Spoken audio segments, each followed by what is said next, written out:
आखिर क्या है मानव शरीर का रहस्य?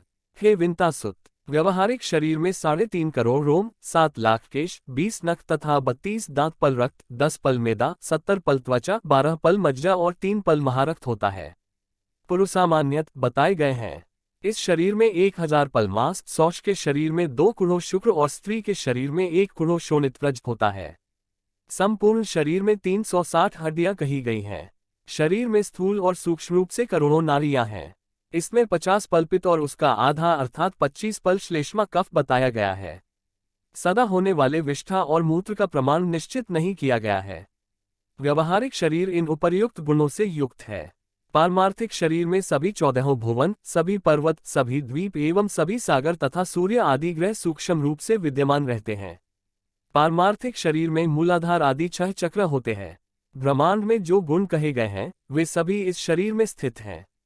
योगियों के धारणास्पद उन गुणों को मैं बताता हूं जिनकी भावना करने से जीव विराट स्वरूप का भागी हो जाता है। पैर के तलवे में तललोक तथा पैर के ऊपर वित्तलोक जानना चाहिए। इसी प्रकार जानू में सुतलोक और जांघों में महातल लोक जानना चाहिए। शक्ति के मूल में तलातल, गुह्य स्थान में रसातल, कटि प्रदेश में पाताल, इस प्रकार पैरों के तलवों से लेकर कटिपर्यंत 7 अधोलोक कहे गए हैं।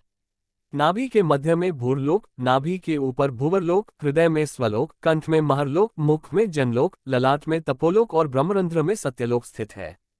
इस प्रकार 14 लोक पारमार्थिक शरीर में स्थित हैं। त्रिकोण के मध्य में मेरु, आद्य कोण में मंदर, दाहिने कोण में कैलाश, वाम कोण में हिमाचल, ऊर्ध्वरेखा में निषद, दाहिनी ओर की रेखा में गंधमादन तथा बाईं ओर की रेखा में रमणाचल नामक पर्वत स्थित है। ये 7 कुल पर्वत इस पारमार्थिक शरीर में है। अस्थि में जम्बूद्वीप, मज्जा में शाकद्वीप, मांस में कुशद्वीप, शिराओं में क्रौंचद्वीप, त्वचा में शाल्मली द्वीप, रोम समूह में गोमेदद्वीप और नख में पुष्करद्वीप की स्थिति जाननी चाहिए। तत्पश्चात सागरों की स्थिति इस प्रकार है। हे विंतासुत, क्षार समुद्र मूत्र में, क्षीर सागर दूध में, सुरा का सागर श्लेष्म कफ में, घृत का सागर मज्जा में, रस का सागर शरीरस्थ रस में और दधिसागर रक्त में स्थित समझना चाहिए। स्वादुदक सागर को लंबिका स्थान कंठ के लटकते हुए भाग अथवा उपजिह्वा या काकल में समझना चाहिए। नाभ चक्र में सूर्य, बिंदु चक्र में चंद्रमा, नेत्रों में मंगल और हृदय में बुध को स्थित समझना चाहिए।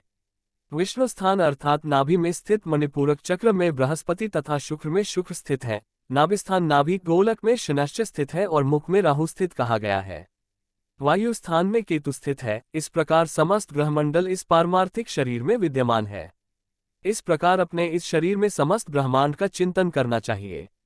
गरुड़ पुराण।